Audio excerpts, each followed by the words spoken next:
Salut, c'est Trado, je suis content de vous retrouver pour la mise à jour de l'indice parisien. Il ne s'est pas passé aujourd'hui grand-chose sur le plan des fondamentaux, si ce n'est un petit peu de prudence à quelques jours du début des publications des trimestriels aux États-Unis, suffisamment de fébrilité pour occasionner une pause puisque le CAC 40 reste étal avec une perte symbolique de 0,08%.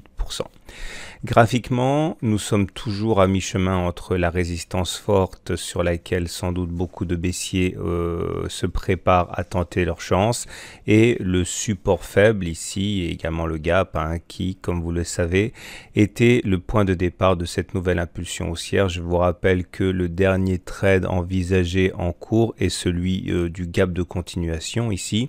Je vous rappelle également pour mémoire que ceux qui ont tenté ce gap ont pour objectif de rallier la distance parcourue entre juste avant le gap reporté par-delà le gap. Ça vous donne un objectif ici qui vous amènerait à 5513, on n'en est pas très loin. Le stop de protection de ceux qui ont tenté cela se trouve en dessous du gap et pour l'instant il n'y a pas de raison de penser que leur décision aura été mauvaise.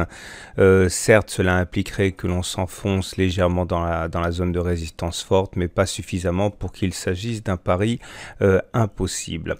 Vous remarquerez également que nous avons une forme de chandelier japonais un petit peu particulier puisqu'il s'agit d'un doji. Comme vous voyez, c'est une croix. Ça signifie qu'on a ouvert et que l'on a clôturé sur des niveaux similaires et que finalement la bataille que se sont livrés les baissiers et les haussiers tout au long de la séance s'est soldée par un statu quo. C'est un signe d'indécision. Mais surtout lorsque l'on couple ce chandelier de lundi à celui de vendredi, on a un sommet en pince.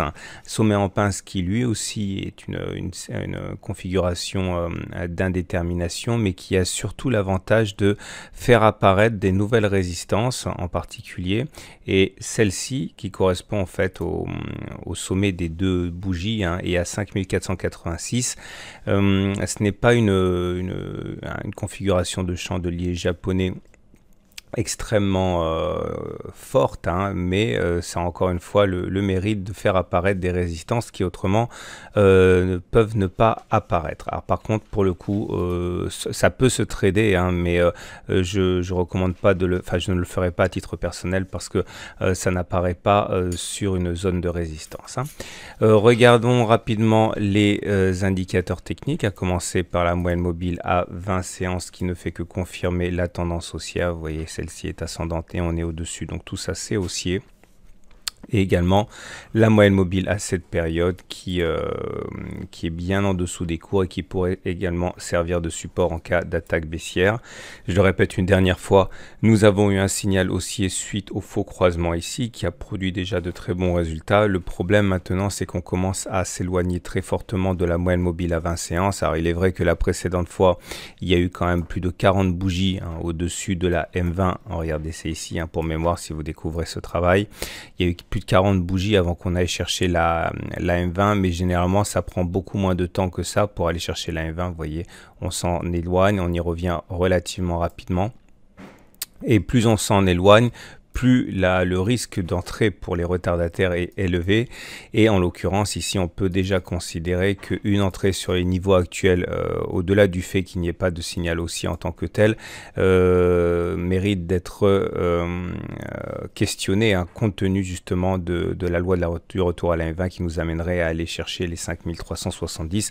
Mais ceux qui envisagent éventuellement de jouer dès à présent la loi du retour à la M20 doivent savoir que ce qui se fait généralement, c'est de mettre un stop au-dessus du sommet déterminé par la bougie qui aurait fait le maximum clairement au-dessus de 5487 ici pour viser un retour sur la M20. C'est pas quelque chose que je ferai, mais je connais certains qui le feront. On regarde également Les autres indicateurs techniques, et toujours le même constat, c'est positif. Le momentum est au-dessus de 0, le RSI au-dessus de 50, le MACD est au-dessus de son signal. Tout cela est positif. Vous remarquerez néanmoins que les indicateurs nerveux commencent à faiblir. Ils ne renvoient pas de signal de cycle baissier pour l'instant, mais il y a clairement ici un affaiblissement de la tendance haussière. On ne manquera pas de suivre ça de près. Ichimoku. Et l'Ichimoku, là aussi, indique deux choses. Tout d'abord, une tendance haussière, on le sait, on en a beaucoup parlé. Le nuage est ascendant. On a eu un signal haussier. Le dernier signal haussier a été donné par la Greenspan, c'était la semaine dernière. Le précédent avait été donné par cette bougie-là. On en a parlé également, on ne va pas en reparler. Par contre, il va de la Tenkan comme il va de la M7, c'est-à-dire de la M20. C'est-à-dire que plus on s'en éloigne de cette Tenkan, plus on risque de s'exposer à une sorte de retour à cette Tenkan. Il faut envisager cette Tenkan comme une sorte de point d'ancrage avec un élastique. Vous voyez, on s'en éloigne pas très longtemps de manière prononcée. Vous voyez, on y retourne régulièrement à cette Tenkan, et là la distance entre les cours et la Tenkan est telle que voilà, c'est un autre avertissement pour ceux qui envisageraient d'acheter maintenant.